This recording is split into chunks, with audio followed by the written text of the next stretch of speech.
Ram Oasis আর কি, এটা হয়তো এসে যাবে। মরুভূমি উঠ বাবা, নিরীহ উঠটা তাকিয়ে আছে।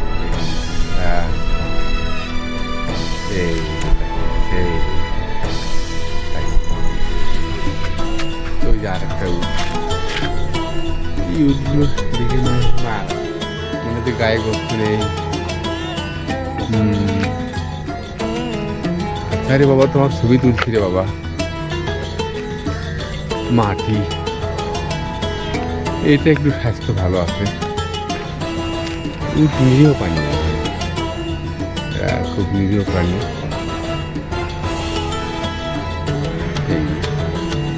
ওর উপরে বসে,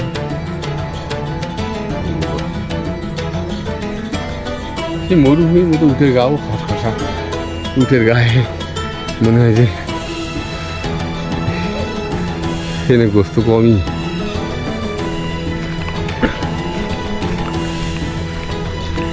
যাই দেখি, ক্যাম্পে যাই।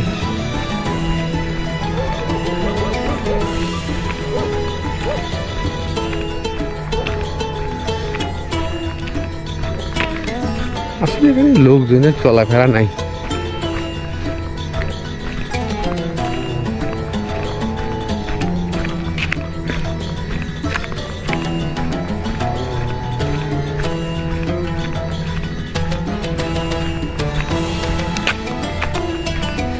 এই যে এটাই আমাদের camp, Ram Oasis luxury camp. এই ক্যাম্পে আমরা আছি আর কি। এই যে বাসগুলো যে এসছে, এই বাসগুলো এই যে যাত্রীদেরকে নেওয়ার জন্য নিয়ে অন্য কোথাও নিয়ে যাবে। দেখা যাক, আজকে হয়তো বা ওই ডেড সির দিকে আমরা যেতে পারি। দেখা যায় কোথায় কি প্ল্যান দেয় আমাদের। ডেড সিতে যাব। ডেড সি থেকে আর কোন জায়গায় যে নিয়ে যাবে জানি না।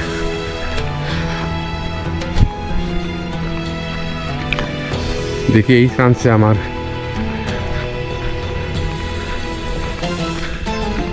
এখানে কয়েকদিন থেকে আমার মিশরে যাওয়ার চিন্তা ভাবনা আছে। জানি না কতটুকু সাকসেসফুল হতে পারবো। আমি এখান থেকে মিশর যাওয়ার চেষ্টা করব। মিশর অর্থাৎ মরুভূমির দেশে যাওয়ার চেষ্টা করব। যাকে আমরা মোটামুটি চলে এসেছি। আমার মনে হচ্ছে যে নাস্তা খাওয়া শুরু হয়ে গেছে, কারণ সকাল সকালেই রওনা দেবে। সে আমাদের ক্যাম্পে চলে এলাম। এই সেই ক্যাম্প।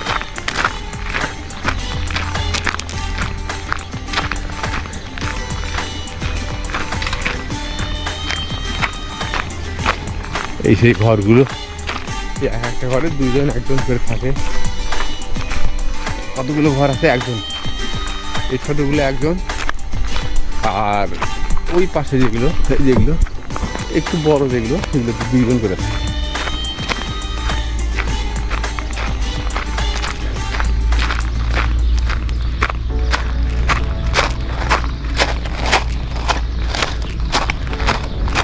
যাকে আমি হাঁটাহাঁটি করলাম বটে, কিন্তু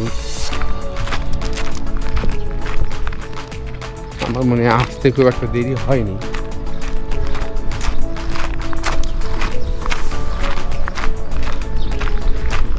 রুম নম্বর খেয়াল না থাকলে সমস্যা আছে।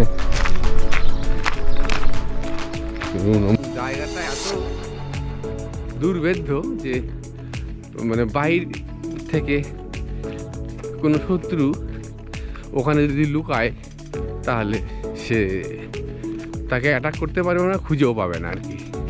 সেই পাহাড়ের আবার উপরে ঘর, নিচে ঘর, কিন্তু ঘরগুলো হলো গর্ত।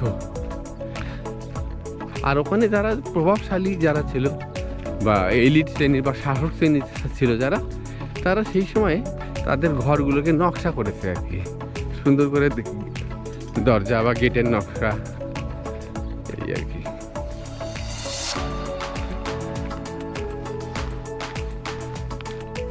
এটা একটা ক্যাম্প, জাবাল বাগদা ক্যাম্প।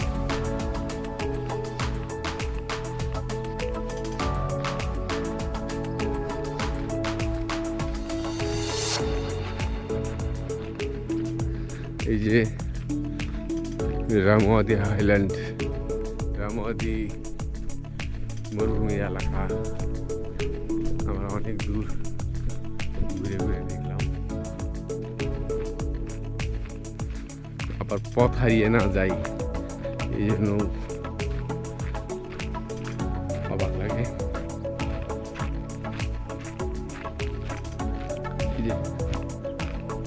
এই তো অনেক তাবু,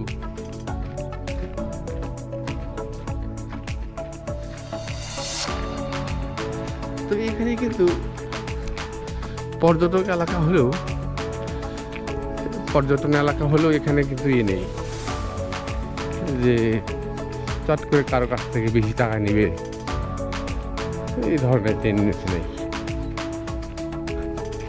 এরা অনেক সেই দিক থেকে অনেক ভদ্র, এদের দাম অনেকটা ফিক্সড, মানে কোনো বার্গেনিং নাই, দরাদরি নাই, কোনো দরাদরি নেই।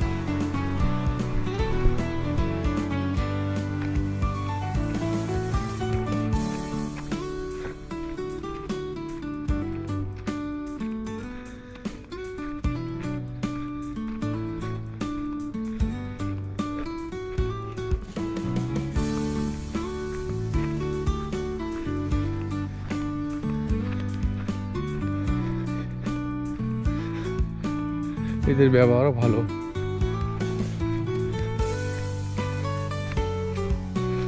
তবে খাওয়া দাওয়া তো বুফে সিস্টেম, প্রায় 40-45 প্রকারের খাবারের আইটেম থাকে, যে কোনো একটা খাবার হোক আপনার পছন্দ হবেই, মানে আপনি খেতেই পারবেন অবশ্যই। তবে মশলাদার কোনো খাবার নেই, এই দিক থেকে এটা বলা যেতে পারে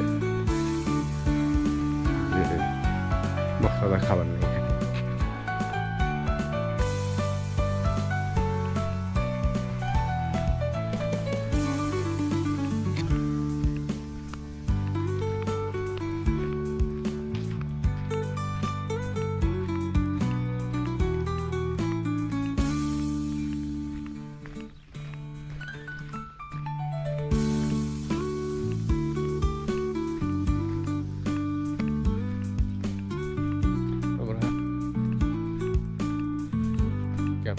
ক্যাম্প, আমাদের ক্যাম্পটা হচ্ছে এই যে টুরিস্ট বাসগুলো চলে আসছে, তারপর এই টুরিস্ট বাসগুলো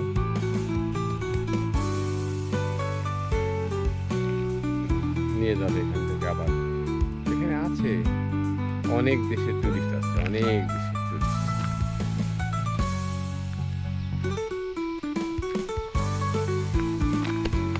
আমরা বলেছি যে বইয়ে পড়েছি যে উঠকে বড়ুভির জাহাজ বলে, আসলে এখানে এসে উট দেখলাম, অনেক উট, লোকজন উঠে চড়ে যাচ্ছে, দূর দূরান্তে চলে যাচ্ছে উঠে চড়ে।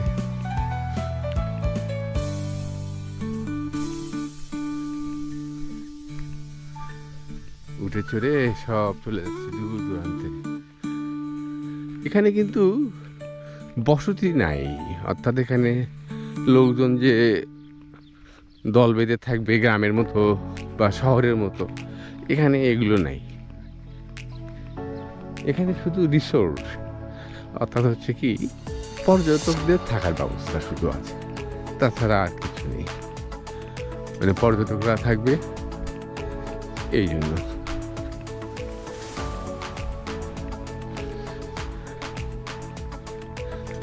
দেখেন কত সুন্দর জায়গা, শুধুই পাহাড় পাহাড় পাহাড়, পাহাড় আর পাথর। এখানে গাছই বা হবে কিভাবে? আমরা যে সাহাবি গাছটা দেখলাম আম্মান শহরে, জর্ডানের আম্মান শহর থেকে প্রায় 150 কিলোমিটার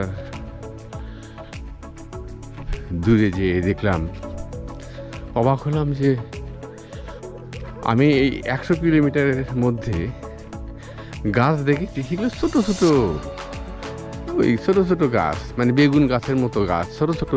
তবে বেগুন গাছ না, ঝাউ গাছ, ছোটো ছোটো। কিন্তু একটাই গাছ দেখলাম সাহাবি গাছ, যেখানে নবীজি ওই বাণিজ্য কাফেলায় যেতে রেস্ট নিতেন। সেই গাছটা এখনো বেঁচে আছে। সেই গাছটার কথা অনেক বই পুস্তকে আমি পড়েছি, পত্রপত্রিকায় দেখেছি, বিভিন্ন সোর্স মাধ্যমে মানুষের লোকজনের কথার মাধ্যমে জেনেছি। সেই জায়গাটায় যে আমি অবাক হলাম যে তখন ছিল দুপুর, মানে দুপুর 3টার মতো, 2টা, 2:30 থেকে 3টার মতো। বাপরে বাপ, বাইরে যে তাপ, ওই তাপের মধ্যেই আমি গাছটার নিচে আমরা গেলাম, আমাদের জন্য খুলে দিল গেট, গাছটা দেখতে গেলাম। তো গাছটার নিচে দাঁড়ানো মাত্রই কি সুন্দর একটা, যেরকম এসির নিচে দাঁড়ায়, এসি বাতাস অর্থাৎ শীততাপ নিয়ন্ত্রিত এলাকায় ঢোকে, ঠিক আমার কাছে ওই রকম মনে হলো যে গাছটা সত্যি এত অক্সিজেন দেয়। তো পরে আমি গুগল সার্চ করে ওই গাছটার কোন জাতের গাছ, এটা হচ্ছে আটলান্টিক পেস্তা বাদাম গাছ আর কি, এই গাছটা ওই সাহাবি গাছটা আর কি, যেটা দেখলাম আটলান্টিক পেস্তা বাদাম গাছ। বাবা, অনেক দূরে চলে আসলাম নাকি আবার, তাড়াতাড়ি আবার ওরা খোঁজাখুঁজি করবে আমাকে। এই যে এখানে এই পাহাড়ের ঢালেই থাকার ব্যবস্থা। সকালে বাতাসটা কি সুন্দর, সকালের প্রকৃতিটা এত সুন্দর, মরুভূমির ভিতরে মানুষ থাকে। এখানকার খাবারে মানে কোনো ইয়ে নেই, কোনো ভেজাল নেই, মানে একদম খাঁটি প্রাকৃতিক, কোনো ভেজাল নেই। যদিও এগুলো টুরিস্ট এলাকা, তো এখানে কোনো ইয়ে নেই, খাবার দাবারের কোনো ঝামেলা নেই, কোনো বাসি খাবার দেয় না, কোনো কিছু দেয় না, সব কিছুই গরম টাটকা, যার জন্য খাবারগুলোর মান সুন্দর। এই যে আমরা আবার একটু চারদিকের একটা সৌন্দর্য আবার দেখি। আবার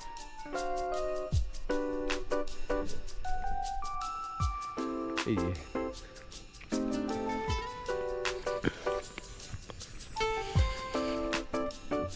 যাই বলুক, জর্ডানে কিন্তু সময় সুযোগ করে আসবেন সবাই, অনেক কিছু দেখতে পারবেন।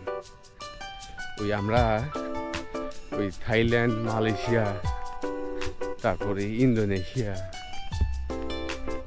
এগুলো ঘুরি, এগুলোর ফিলিপাইন, এগুলোর চেয়ে এখানকার মানুষদের মন মানসিকতা অনেক উন্নত।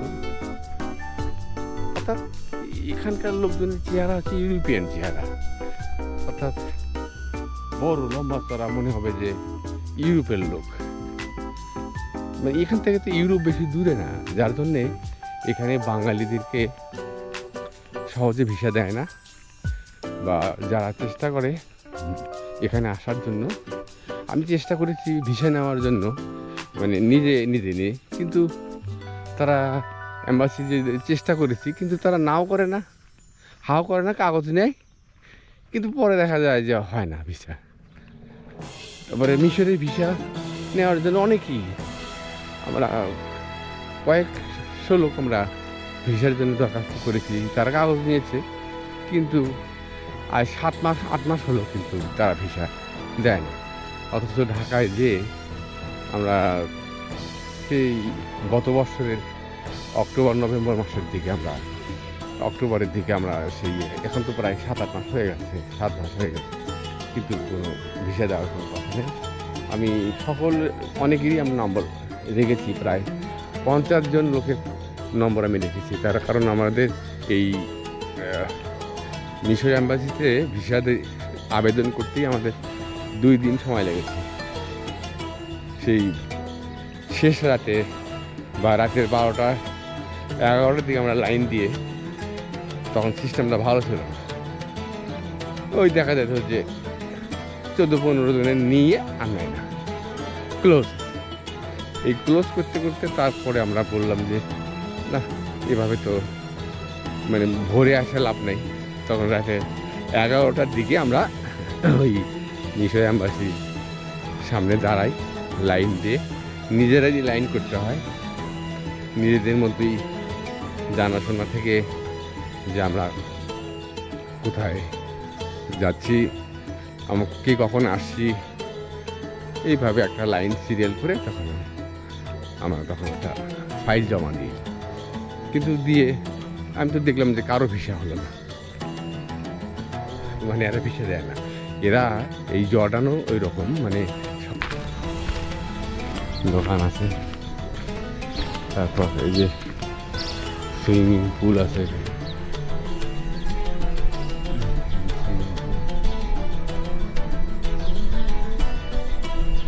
সুইমিং পুল, এই মরুভূমির ভিতরে যে এই সুইমিং পুলটির ব্যবস্থা করেছে, এটা সত্যি অবাক লাগে যে কিভাবে এরা এখানে জলের অভাবটা কিভাবে এখানে তারা মিটাচ্ছে, এটাও একটা আশ্চর্যের ব্যাপার। জল নিয়ে আসতে হয় অনেক দূর থেকে। এই যে এখানে দোকানপাট, এখানে এখন দোকান নাই, দোকানদার নেই, এত সকালে নেই। ওই যে ওগুলো হচ্ছে হুক্কা বলে, হুক্কা, এখানে সব হুক্কা খায় দেখলাম। ওই যে হুক্কার নল আছে, নল দিয়ে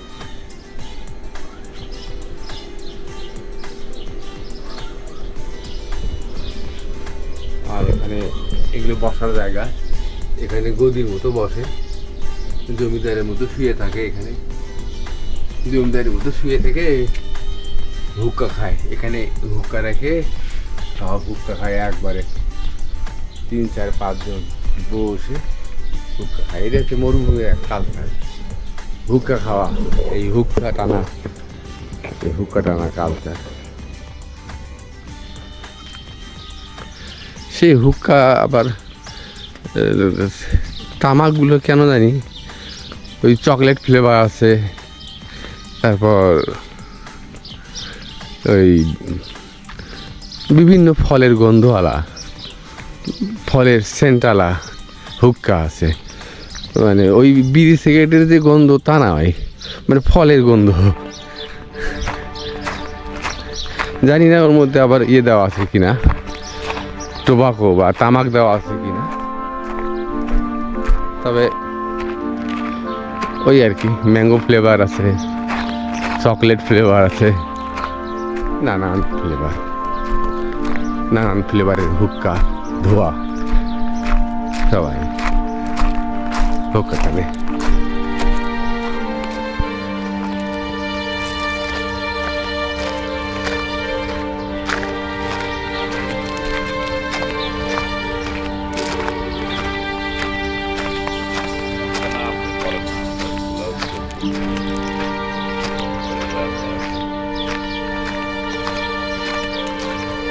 এই যে সূর্য মামা উঠে গেছে, সূর্য মামা উঠে গেছে পাহাড়ের উপর থেকে। এখন তাপ দেওয়া শুরু করেছে। ওরা এর মধ্যে থেকেই জায়গাগুলো সব পাথর হচ্ছে, এই যে পাথর, একদম পাথর।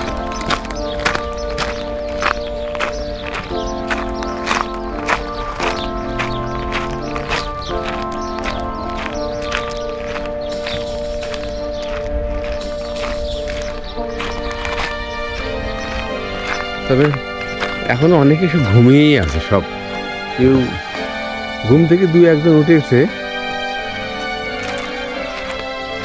এবং আমিও সকালেই ঘুম থেকে উঠলাম। তার কারণ আবার আমাদের এই 7টার পরেই আমাদেরকে রওনা দিতে হবে। সেই আবার যাব হচ্ছে জর্ডান না তো, আম্মান শহরের দিকে যাব। তো আম্মান শহরে যাওয়ার পথে দেখি আমরা হয়তো ওই ডেড সি বলে, ওই ডেড সি আমরা দেখতে পাই। হ্যাঁ, ডেড সি দেখতে, ডেড সিতে মানে গোসল দিতে পারি। ডেড সিতে গোসল দিয়ে তারপর আবার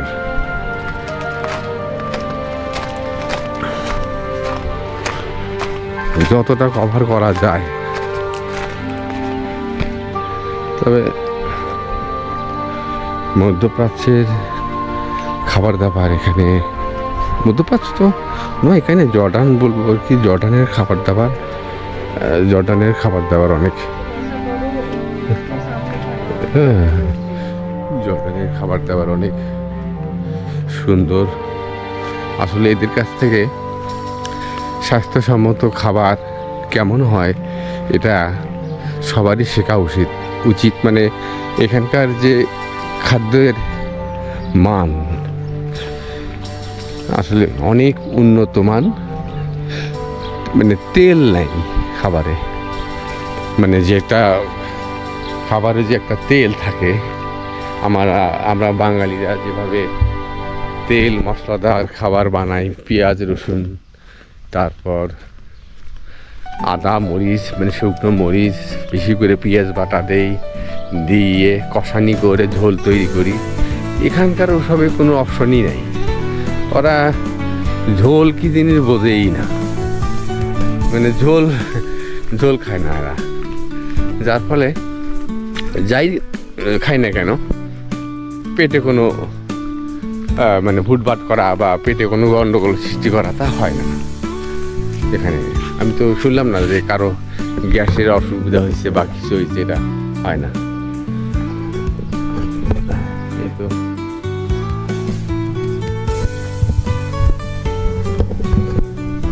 মানে গ্যাসের সমস্যা হয় না।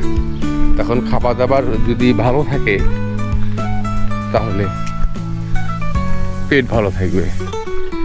এই যে আমরা এত খাবার খাই, এখানে মুরগি খায়, ল্যাম্ব অর্থাৎ ভেড়া আছে, ভেড়ার মাংস খায়। তারপর এটাই দেখলাম এখানে মানে মরুভূমিতে কিছু ভেড়ার চাষ হয়, এখানে ভেড়া পালে। এই ভেড়া আর হচ্ছে মুরগি। তো মুরগির এই ব্রয়লার মুরগি আমার খেতে ভালো লাগে না, ওগুলো খাই না। তো খেলেও ওই 2-1টা হয়তো টেস্ট করি, আঁশ যুক্ত মনে হয়, মানে দাঁতের ফাঁকের মধ্যে মানে ঢুকে যায়, ঠিক সেই রকম। এই তো হলো মরুভূমির সকালের প্রকৃতি। সকালের প্রকৃতি বা সকালের যে আবহাওয়াটা আমরা এই গভীর মরুভূমিতে এসে দেখতে পাচ্ছি। এই যে সেই মরুভূমির এই এলাকায় আমরা আছি। দেখা যাক আমরা আর একটু আর একটু বাইরে যাই।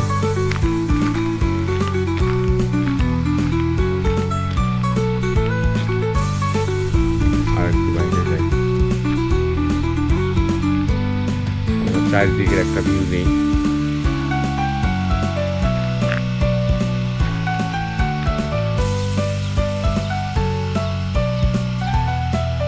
গাছ দেখাচ্ছি আমি, এই গাছ, এই গাছগুলো ওই ছোটখাটো গাছ, বেশি বড় না, ছোটখাটো গাছ।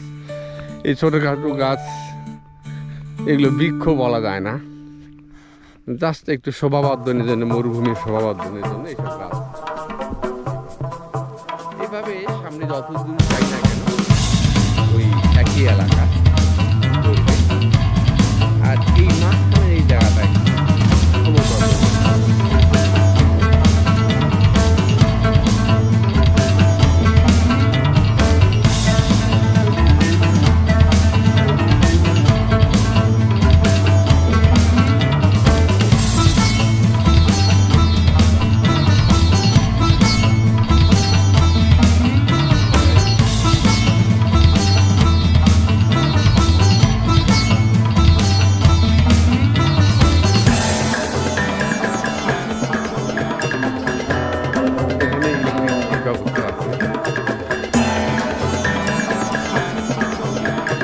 জর্ডানে দেখলাম যে ওখানে ওই বাতাস থেকে ইলেকট্রিসিটি তৈরি করার জন্য পাখা, বড় বড় পাখা, পাখাগুলো থেকে ঘুরে ঘুরে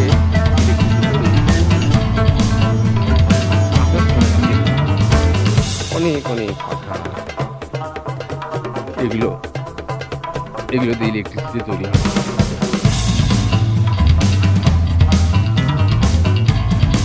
গাড়ি আসছে এত জোরে,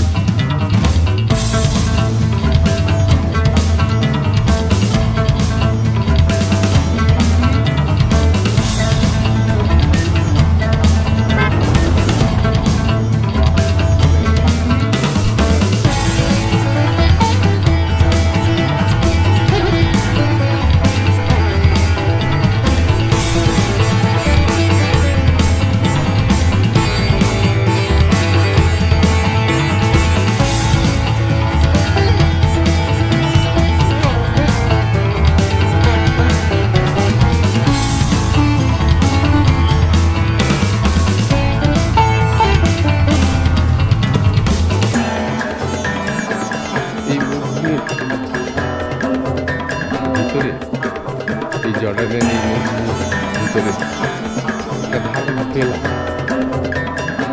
কেমন হতে পারে।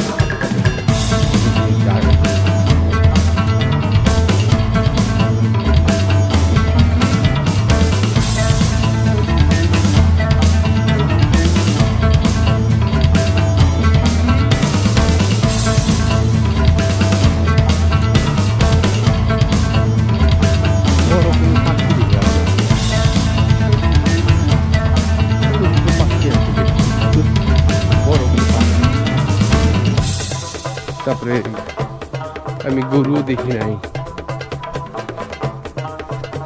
যেটা আমাদের দেশে যেটা বকরি বলে, বকরি বা ছাগল বলে, এসব বকরি ছাগল এগুলো নাই, শুধু আছে ভেড়া। পানির মধ্যে ভেড়া, উট, গাধা এগুলো, এই তাছাড়া এখানে যে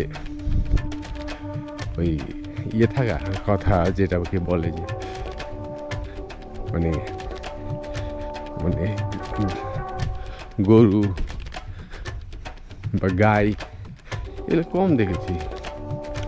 যেহেতু অনেক গভীরে আমি এসেছি, কিন্তু আমি দেখিনি বা চোখে পড়েনি এগুলো।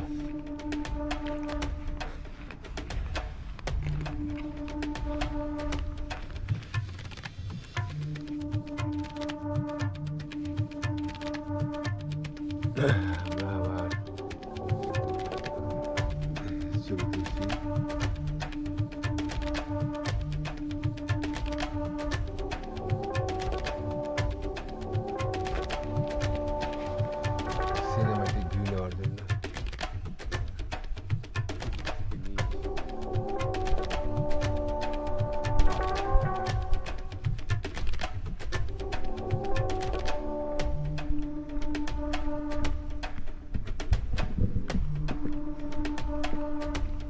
এই হাঁটার সময়টাতে সকালের হাওয়াটা তো ভালো লাগে। কয় না সকালবেলার হাওয়া লক্ষ টাকার দাওয়া। এই সকালবেলার হাওয়া একটা মরুভূমিতে এটা কেমন হতে পারে সেটা ইয়ে করছি।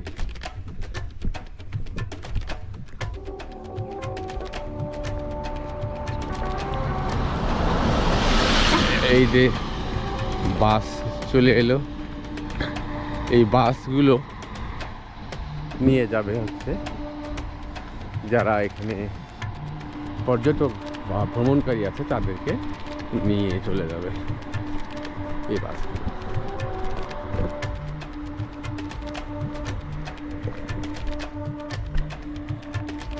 আসলে ছবি তো তোলা হয় না বেশি, তার কারণ হলো কি যে ছবি যদি আপলোড না দেওয়া যায়, ইন্টারনেটের স্পিড কম হয়। আসলে বিশাল এলাকা ইন্টারনেট, পাহাড়ি এলাকা ইন্টারনেট কভারেজ মনে হয় খুব একটা ভালো দেয় না বা বাধা পায় পাহাড়ের জন্য, যার জন্য ওই ফেসবুকের ছবি কিছু আপলোড দেওয়া যায়, কিন্তু ইউটিউবে ছবি আপলোড দিতে কেন জানি অনেক সময় লাগে। একটা 10 মিনিটের ভিডিও আপলোড দিতে 2 ঘন্টা সময় লাগে। তো এত তো বসে থাকার সময় নাই, মানে ওই ভিডিও আপলোড দেওয়ার জন্য সময় নেই। তবুও আমি চেষ্টা করি যে আপলোড দেওয়ার জন্য।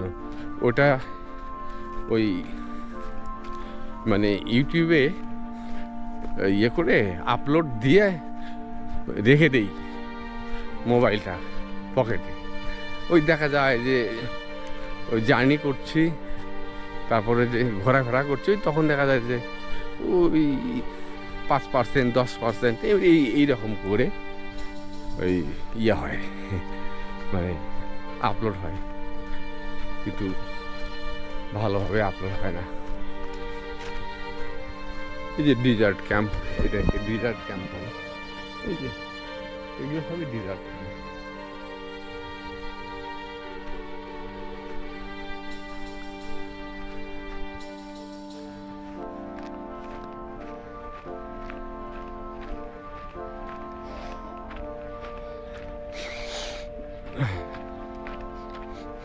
বাতাস খুব নির্মল, বাতাস নির্মল।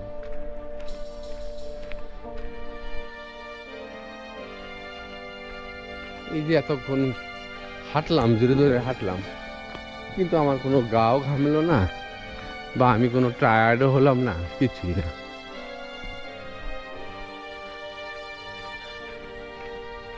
এটা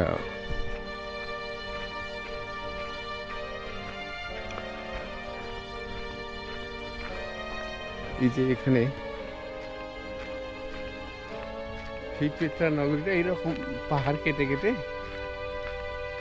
এইরকম নগরী, মানে এইরকম বড় বড় পাহাড় একটার পর একটা, একটার পর একটা, একটার পর একটা এমনভাবে হয়েছে, আর মাঝখানে সরু গলি হয়ে গেছে, একটা বিশাল একটা মহল্লা বা একটা নগরী হয়ে গেছে। এবং